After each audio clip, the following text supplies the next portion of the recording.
Šodien tēmā par to, kāpēc mēs darām to, ko mēs darām, es vēlos mazliet parunāt par to, kāpēc ir cilvēki, kuri vēlas un tā kā augstu nonākt šeit. Pašā laikā citi atkal no tā ļoti, ļoti baidās, vai vēl trešie svin nāvi. Bet tā kā ir, protams, mazliet jūtīgāk cilvēki, kas arī skatās manu kanālu, tad nepaliksim šeit, bet iesim ārā mazliet parunāt par šo. Un tad šeit, drošībā no mirušajiem, kur varbūt var piecelties kā zombiji, un tad parunāsim. Tad būtībā nāve ir tā viena lieta, kas nav mainīga, bet kāpēc šie dažādie cilvēki ir atkarīgs no viņu attieksmes un uzskatiem.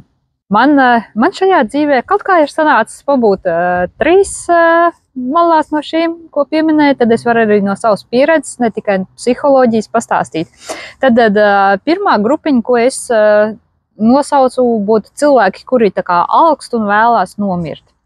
Viņiem nāve ir tas pēdējais glābiņš, atvieglojums, kas tā kā šķietami vienīgais atrisinājums, lai izbēgtu no ciešanām un agonijas, kas viņu dzīvē ir tā kā liekas milzīga un mūžīga. Tātad nāve ir risinājums, atbrīvošanās. Tad nākošā cilvēku grupa ir, kas svin nāvi. Tie ir cilvēki, kuri uzskata, ka nāve atbrīvo no tā kā dzīves ilūzijas, jeb majas, kas ir tur atsevišķās reliģijas grupās atrunātā. Un piemēram, kā Balī nomirstot tiek rīkotas svinības, jo ķermenis netiek uzskatīts kā svarīgs, bet, kad cilvēks nomirst, viņš skaitās kā ieiet atkal šajā pārdzimšanas riņķī, un viņa dvēsele vienkārši turpina ceļojumu tālāk. Tāpēc tas vienkārši ir kā pozitīvs notikums viņu acīs, tāpēc viņi rīko svinības un to tiešām svin. Tad trešā grupa būtu tie, kuri baidās no nāves. Viņiem nāve nozīmē es beigas. Nāve ir es beigšu eksistēt, manis vairs nebūs, es neko nevarēšu izdarīt, vārds sakot vienā vārdā šausmas, vai arī tur tā kā apakšgrupiņi būtu tie, kuri ir tic tur Bībeles stāstiem par Elliju un paradīzi, un tad viņi varbūt šaubās, varbūt es kādam kaut ko ne tā pateicu, kaut ko tā izdarīju, ka es tikšu sodīts pēc nāves, varbūt arī šādas bailes tur apakšā. Bet pārsvarā tas ir bailes, kad es vienkārši beigšu eksistēt, un tas ir viss izslēgsies. Un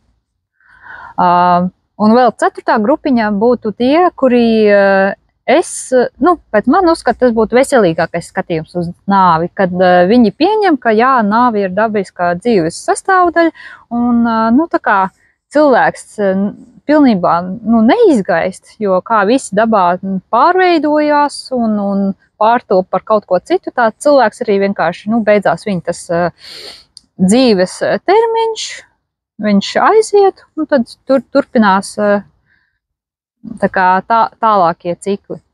Un ko es gribēju arī šajā video mazliet paaicināt cilvēkus, tos, kuri vēlās nomirt. Padomā, pasēdī mazliet ar dzīvi un pajautā sev, vai tiešām tu tici, ka ciešanas nekad nebeigsies, līdz tu nomirsi, jo paskaties apkārt visā gada laiki beidzās, diena beidzās, viss mainās, viss kustās, nekas nepaliek mūžīgs uz šīs pasaules. Un arī vēl viens jautājums, vai tiešām līdz sirds dziļumiem tu tici, ka nav pilnīgi nekāda iemesla, kāda pozitīva iemesla mērķa, kāpēc tu esi šeit. Padomā par šīm lietām, un vēl kas, šādā situācijā, ja tu ir diezgan grūti izdarīt, bet ir ļoti, ļoti nepieciešams ir meklēt izejas. Kā mainīt to, kas tev sagādā šīs milzīgās ciešanas, ka liekas, tikai nāve būtu risinājums. Un cilvēkiem, kuriem ir bail no nāves, ļoti bail no nāves, pasēdi atkal ar nāvi. Padomā, vai tiešām tev šķiet, ka pēc nāves viss atslēdzās, nekas nenotiek, tu vienkārši izgaisti, jo kā dabā ir redzams, nekas nepazūd, bet tikai pārveidojās par kaut ko citu. Tātad, ja tu nomirsti, tad arī tavs ķermenis tur sadalās un pārvēršās par kaut ko citu. Un es, ja godīgi ticu, ka arī mūsu apziņa tā vienkārši neizgaist, bet arī kaut kur tā kā pārveidojās, pievienojās kaut kam citam. Tā kā, jā, pasēdi, padomā, vai varbūt tās ir tikai tavas domas un tās bailes, kas padara šo dabisko dzīves sastāvdaļu par briesmīgāku nekā tā ir. Jo no nāves neviens neizvairīsimies un tā notiks, bet tāpēc nav mums jāsagādā sev lielākas ciešanas nekā ir nepieciešams.